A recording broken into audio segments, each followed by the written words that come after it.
अस्सलाम वालेकुम।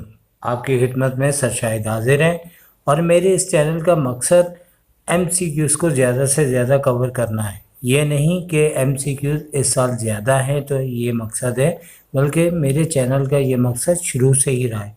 तो प्रैक्टिकल सेंटर का एक पेपर आपके सामने लेके आए हैं और इसकी पहली एमसीक्यूज़ देखते हैं। पाई इज़ एन डैश नंबर। पाई बुनियादी तौर पे इर्रेशनल नंबर होता है, 3.14 इसकी वैल्यू होती है। सेकंड एमसीक्यूज है the additive number of √5। Additive inverse में सिर्फ हमें साइन को चेंज कर देना होता है, जैसे -√5। थर्ड एमसीक्यूज है the characteristic of log. Log में ये देखते हैं कि पॉइंट से पहले 3 नंबर है और अगर पॉइंट से पहले 3 नंबर हो तो 1 लेस करके इसका 2 आंसर आ जाता है। इसी तरह से नंबर 4 के अंदर आपको लॉगरिथमिक फॉर्म दी है, जिसे आप फार्मूले के ज़रिए एक्सपोनेंशियल फॉर्म में लेके आएंगे और जैसे ही एक्सपोनेंशियल फॉर्म में लाएंगे तो आपके पास x इज़ इक्वल टू 7 की पावर 2 आ जाएगी। और जैसे ही 7 की पावर 2 आएगी तो जैसे हमने करके दिखाया हुआ है, इसका आंसर 49 आ जाएगा। तो करेक्ट ऑप्शन आपका 49 होगा। इसके बाद नंबर 5 पे आते हैं। तो ये एक फार्मूला है और फार्मूले में प्रोडक्ट पावर और डिवाइड तीनों फार्मूलाज होते हैं।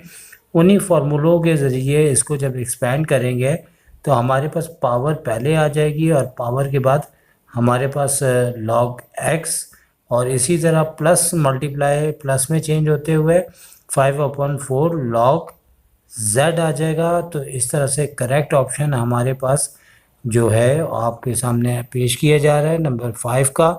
और इसके बाद बात करते हैं नंबर 6 के ऊपर।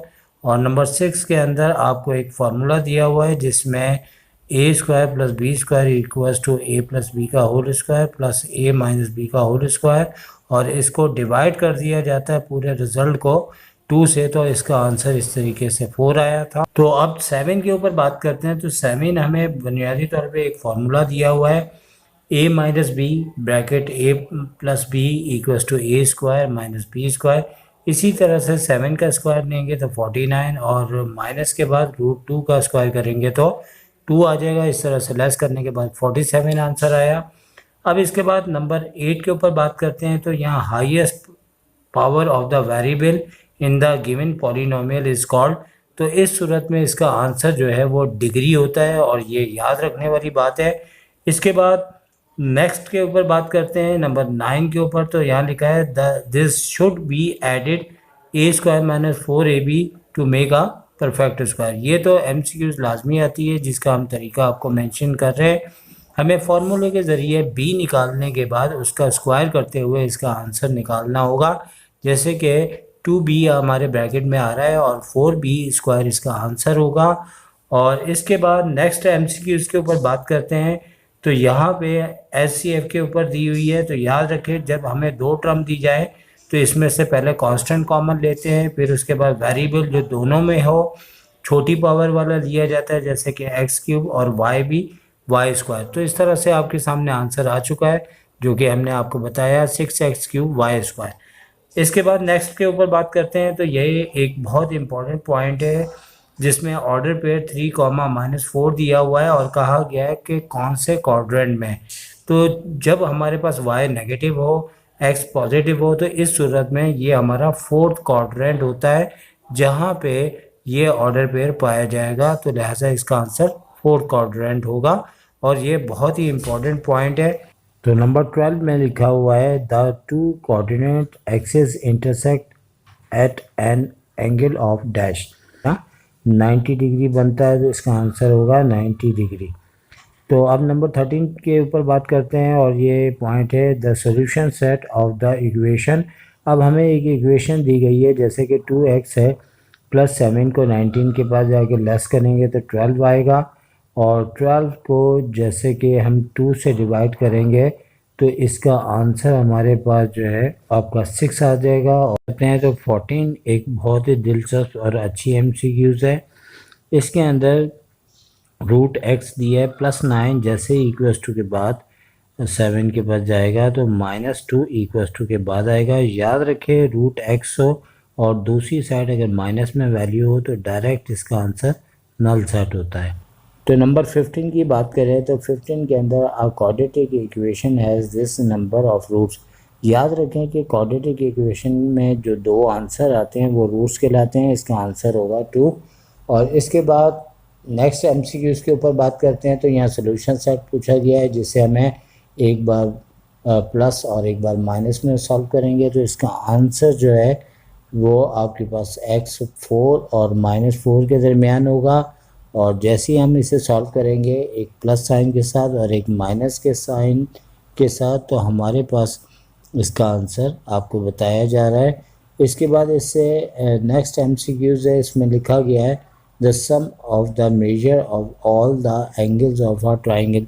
याद रखें कि ट्राइंगल के अंदर हमेशा एंगल्स का सम जो है, मतलब तीनों एंगल का सम 180 डिग्री होता है। कभी कभार क्वाड्रेटल का पूछ लेते हैं, उसे उर्दू में चकोर कहा जाता है। तो उसके 4 एंगल्स होते हैं, 360 होता है, जो कि 180 ट्राइंगल के होते हैं, जैसे कि आंसर आ चुका है। और कौन है तो यहाँ पे लिखा हुआ है कि one and only one line passing through this distinct points.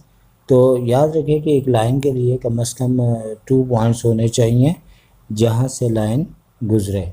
तो इसी तरह से इससे अगला पॉइंट भी इसी तरह से आ लाइन सेगमेंट हैज़ द, या दिस लिखा है एंड पॉइंट्स। हमेशा एक लाइन के 2 पॉइंट्स होते हैं, 2 उसके कॉर्नर्स होते हैं, 2 उसके पॉइंट्स काउंट होंगे। तो इसका आंसर हमारे पास 2 हो जाएगा। तो 20 है, इसमें लिखा 2 lines are said to be perpendicular of each other. Simple इसमें हमारे पास जो आंसर है, 2 लाइनें अगर एक दूसरे के परपेंडिकुलर होती हैं तो राइट एंगल इसका बनता है, क्योंकि दोनों एक दूसरे के 90 डिग्री होती हैं अगर परपेंडिकुलर होती हैं। तो उसके बाद 21 है, इसमें लिखा हुआ है कि हमारे पास if the sum of the major of 2 angle is 180 degree. याद रखें कि सप्लीमेंट्री एंगल कहलाते हैं और कॉम्प्लीमेंट्री में 90 डिग्री का सम होता है, सप्लीमेंट्री में 180 का होता है। बाद एक पूछा जा रहा है कि इसमें कौन सा एक तरह से पोस्टुलेट नहीं होगा। तो 22 है, तो याद रखें कि ये अक्सर मैं अपने स्टूडेंट से भी जिक्र करता हूँ, एंगल एंगल एंगल कोई भी पोस्टुलेट नहीं होता। वो सिमिलर ट्राइंगल होती हैं लेकिन दोनों कॉन्ग्रुएंट नहीं होती। तो ये इसका आंसर है नंबर। उसके बाद नेक्स्ट है a point on the median of a triangle is dash. तो अब यहाँ पे जो इसका आंसर है वो इसका मिड पॉइंट होता है साइड से, जो लिखा हुआ है ऑप्शन में, equal distance from the mid point of its side. ये इसका करेक्ट आंसर होगा। इसके बाद नेक्स्ट पे चलते हैं, देयर इज़ यहाँ और। अब इसमें चूँकि इज़ और यानी कि एक भी हो सकता है, 2 भी हो सकता है। तो इसमें हमें बोला गया है कि यहाँ पे एक्यूट एंगल्स में हमारे एक्यूट एंगल कितने होते हैं, वो 3 एंगल्स होते हैं। उसके बाद आगे की एमसीक्यूज़ दिया गया है, उसमें हमसे कहा गया है कि any point equal distance from the segment on this of it. तो याद रखें वो राइट बाइसेक्टर कहलाती है। और इसके बाद आगे वाली हमें दी हुई है, इसमें बोला है if each angle on the base of the isosceles triangle 45 degree then the major of the third side. 2 angle 45 के होंगे तो थर्ड एंगल आपका 90 डिग्री का होगा। इसके बाद हम डिस्टेंस फार्मूला लगाते हुए बताना है कि ए बी की मैग्नीट्यूड कितनी होगी। तो डिस्टेंस फार्मूला जैसे ही लगाएंगे तो हमारे पास आंसर इसका आ जाएगा 3√2। तो इसके बाद पाइथागोरस थ्योरम में हमसे पूछा गया है कि हमारे पास ट्राइंगल के अंदर कौन सा एंगल होना चाहिए राइट एंगल।